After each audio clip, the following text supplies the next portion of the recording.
This is NVidia Shield, and it's an Android-powered gaming device, but most importantly, it has PC streaming built right in.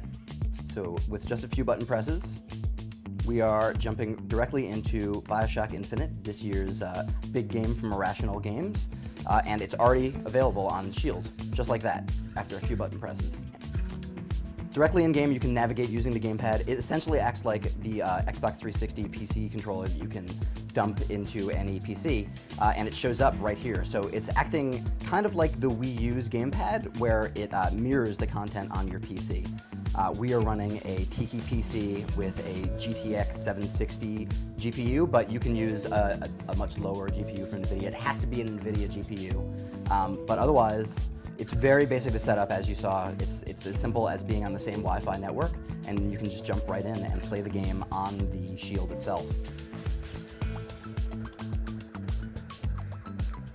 So it's not quite as smooth as you see on the screen, but it's pretty close. And with a game like BioShock Infinite, where it doesn't require as twitch reactions as so many other games do, you can absolutely play this and barely notice the issues with lag. So there's a guy right there.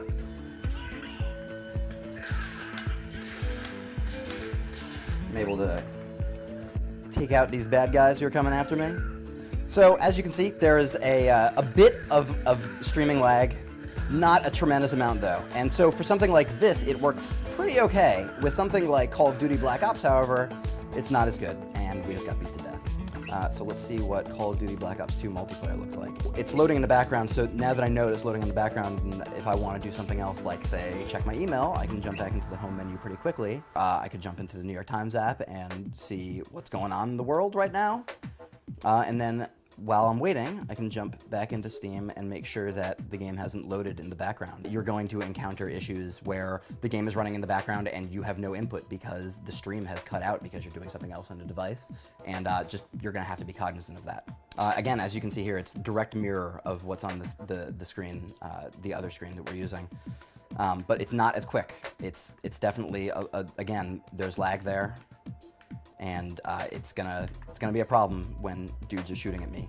I know there's gonna be some bad guys around here because I see that my friends got shot up, and I'm already dead. But this is a really Twitch-based game, and this is illustrative of the fact that you can't suffer any lag at all in a game like Call of Duty Black Ops 2, and it really affects the gameplay. As you see here, I'm casually lounging in my home office, and I'm gonna try and see if I can get some video gaming going on. So I'm going to jump right in to the Steam beta. I'm on my home wireless network, which is incredibly strong, so it should help support this. I've encountered some artifacting here on the video feed and a little bit more lag, but it is totally playable, and we are relatively far away from the PC that it's actually being played on. So the game that I've been playing most here has been Need for Speed Hot Pursuit, which is a really good game, and I didn't know that. So let's just jump right into that and see if we can get some going. Let me update this story while I'm waiting. Print. The ability to comfortably jump into a full actual game on a handheld device from the comfort of pretty much anywhere in my relatively small Brooklyn apartment is pretty delightful. It means that I can take a break from work for a few minutes from this important Apple ITV post to drive a Porsche somewhere in a virtual USA, and we're playing. So there is lag in this, but it's definitely less noticeable just because you're anticipating turns a little bit more, so it's not a huge deal if the reactions on the controls aren't immediate. But it works really well. Sadly, there's going to be a long demonstration of the fact that I'm not that good at video games while I show you the Shield today. Here I am, casually relaxing after a long day at the office, and trying to watch an episode of The Daily Show. On the Shield here, I'm going to open up Hulu Plus and jump right in. It opens up really quickly because this is a pretty quick device. As it turns out, The Daily Show is a show that I watch, and I'd like to watch the latest episode. And one of the kind of neat hidden functionalities of the Shield is that I can use it as a convenient little media device. So I'm just going to set it down. I'm going to adjust the screen a little bit, put it right there. And now I'm hands-free, watching media on the Shield.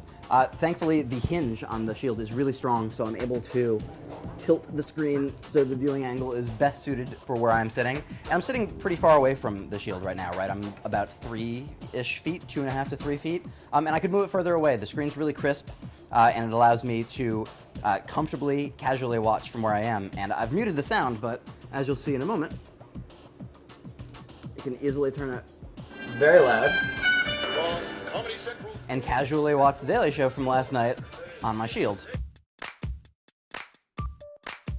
Here I am, casually sitting on the subway, using the Shield for Android gaming, which is its other purpose. And it's in my bag. It's kind of puffing out my bag. It's taking up kind of a lot of space. Just for reference, there's also a Vita hidden in here, and it's about 1/3 of the width of the Shield. So it's not the most portable of consoles, but I am able to fit it into my bag. It's a little heavy, weighs about 1.5 pounds, so it's adding a lot of weight. And I open it up real quick, and I got a whole bunch of games here. So right here, we'll jump into Grand Theft Auto real quick. It works really well. It plays really well, except for some issues with regards to the virtual buttons that were ported into the game for it being accessible on mobile. As you can see, it says tap to continue on the menu here, and all of this right here, I am able to access this now using the gamepad and press that, but it shows a virtual mouse. It's really a kind of weird port job of the mobile version of Grand Theft Auto 3 Vice City. So I can move around, can run around, it looks pretty. I can hijack somebody's car, Grand Theft Auto. But you'll see if I try to drive with either of the triggers, it just shows a kind of crazy view instead of acting as the gas and brake, which is kind of what you would expect from a mobile game on a gamepad, Grand Theft Auto no less. You press A to drive actually, and it's a little weird. That could be a measure more of it just being kind of an older game. But anyway, jumping into another game, something like Vector, which is not a Tegra enhanced, it's not meant for the Shield, it's not in the Shield store, it's just an Android game, but you can download any of these games to your device. So if you jump into Vector, this whole game is built for motion, for touch-based gaming, so I have to actually touch the screen here to use it, which is a little uncomfortable with this whole gamepad down here. It's playable and you can hold the device like this, but it kind of is uncomfortable and unwieldy. If I was standing up, for instance, I wouldn't play this. Another popular Android game is Gunslugs. We've got that right here. And this does allow for some gamepad support, so I can select the main screen options and actually jump into the game. And so I'm able to use the analog sticks to control the character to jump. I use X to shoot, but there's some weird inconsistencies like pressing Y is the start button instead of the start button. If I actually press the start button, nothing happens, but if I press Y, I can use that. And then I can navigate in here using the gamepad, or I can touch play. So this isn't really a mobile device, right? It's Wi-Fi only, it doesn't have a radio, so it makes it something that's not really sellable on the go. Also, the bulk factor is just another major part of that, right? It's a big thing. It's not convenient or easy to fit anywhere. It's certainly not going to fit in your pocket unless you're Andre the Giant, and that's a major problem for selling the Shield as a portable. That's NVIDIA Shield, a $300 portable Android gaming device that's really not a portable. It's very good for using as a peripheral for your PC at home, and if you've already got the GPU and the assorted other accoutrements you'll need to make the PC streaming work, it's a great addition to your house, and certainly a good replacement for a smaller tablet.